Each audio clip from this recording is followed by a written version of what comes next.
I'm reminded today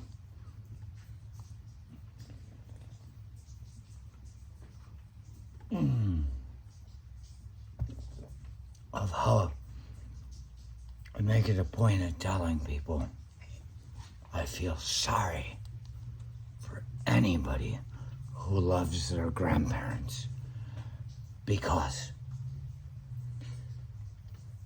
you are more than likely going to see them die and suffer the loss of them.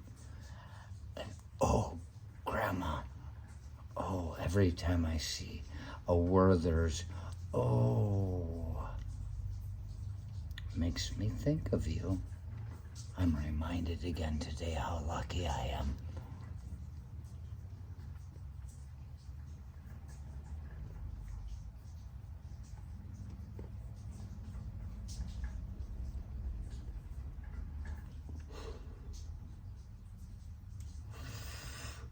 Coming out of the can return today, where in the olden days, like a couple of years ago, when they let us out of quarantine, you'd be likely to get into a fist fight in the fucking can return because everybody's like, ah! And they're saying, we're bringing $70, $100 worth of cans in so that we can donate to the school campground. Yeah, show me your certificate, you fucking dumb cunt. I got a goddamn attic full of cans from the quarantine that I'm still working out. $25 at a time, that's what it's always been. They acted like they put new rules on us.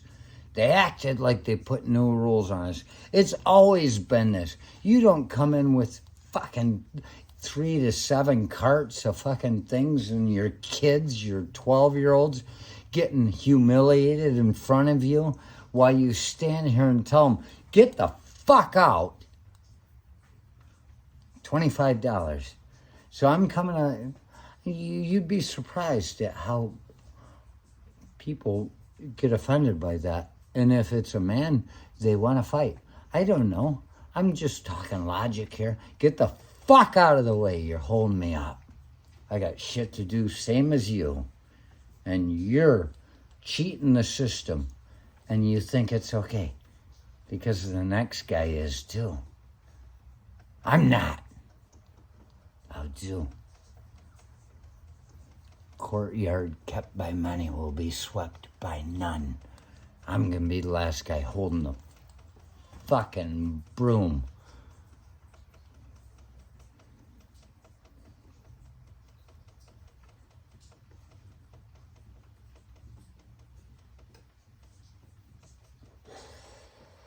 So I'm coming out of the can return where I'm used to terrible experiences in the past after quarantine, but everything seems to be good now. Everything seems to be pleasant.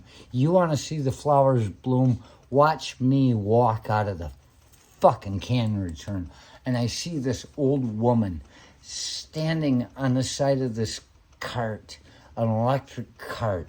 Goddamn electrics. Yeah, you got to keep plugging them in. It's like, you know what? People say, well, it's going to run out of juice. Somebody will plug it in. What about loaning your car to somebody and they don't fucking fill the tank? Huh. That's a mind-blowing experience. Check out the fucking playlist. Mind-blowing experience of Judas Resurrection. And this woman is about 85 to 90 years old. I put her, yeah, right there. She's hanging onto this fucking cart, standing by the door, and she's like, she's about 4 feet tall and got ruddy cheeks and a fucking curly hairdo, just a little bit shorter than mine, but like big curls and gray, and she's just all white, like she's going into the light. Go into the light, Grandma. Go into the light. Most of the people have already gotten out of here that couldn't take it anymore. Go find them. Tell them it's not going to be okay. she's standing there on this cart, and I coming by, and I said, would you like some help? And she's standing there, and she's just barely standing. She's just barely standing, moving her feet to keep standing. And she's, oh, the cart, it ran out of batteries. I can't walk. And I said, oh, I'm feeling it right now. I feel this love in my heart for this old woman. And this love, this need to help. This is part of my problem. I want to help people. Even people I don't like, I don't care who the fuck you are and what you've done to me. If we're going to keep this thing going, I go out of my way to help people. And people don't understand how important that is. Oh, I just want to help. That's my sickness. It's like Kurt Cobain.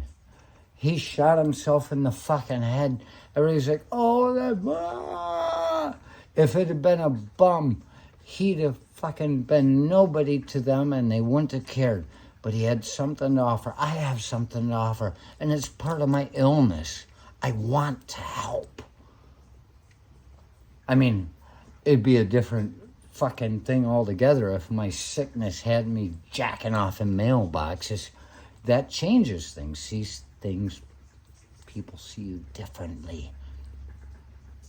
I want to help. And I said, can I help you walk? And she said, I can't. And she says, the car is coming. And I was leaving, going out to my car when I saw her. She says, he's coming with the car, so somebody's there. And I said, okay. I don't want to press the woman, fucking, come on, why won't you let me help you? And she's like, something like that. It's nothing like that. I keep my distance from people as much as I think they'd like me to keep it from them. I'm fair. See, that's the thing about chaos. It's fair. And as I'm walking away, she says,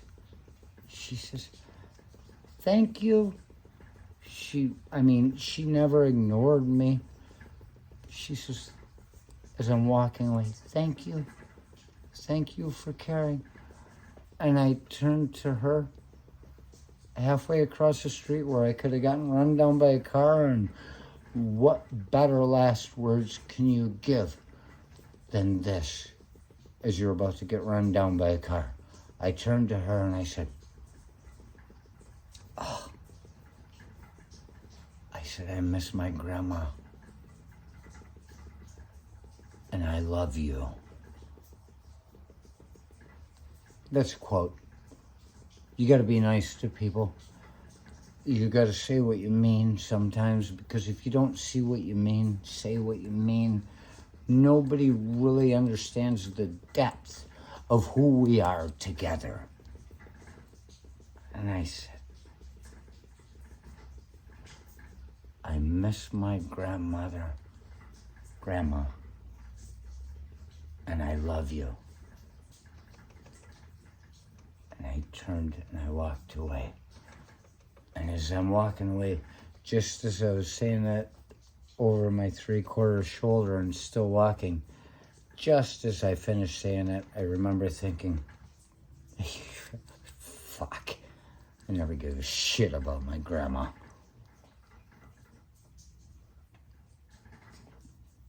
My grandma was a cunt. And that's not by my wording.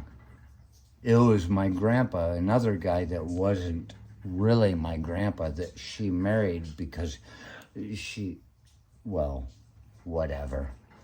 But when he went off to war, she was banging old Jack down the street and fucking conceived my grandma, which was one of the best things that ever happened to me, because I wasn't related to that fucking hillbilly fucking prick. Googans and Ginners.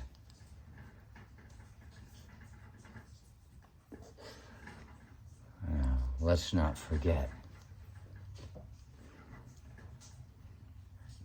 Handsome Jack, that's what I think of him.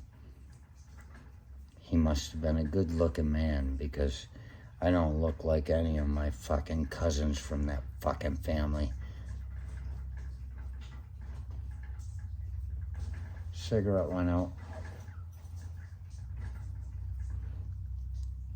The point is, what I saw when I saw this little 4-foot tall woman with curls and just sweet as can be, me helping somebody I didn't know was sweet as could be, I just wanted to help because I saw she had trouble.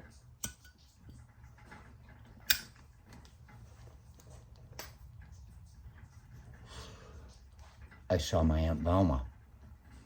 My Aunt Velma was the sweetest ever. And she's gone. And in that moment, when I had to use the word grandma to thank her, I was thinking of Aunt Velma. My dad's Aunt Velma, my great Aunt Velma.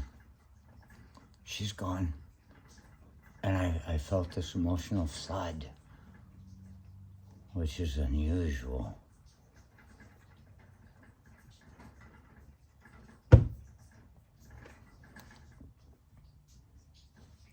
I just kind of realized,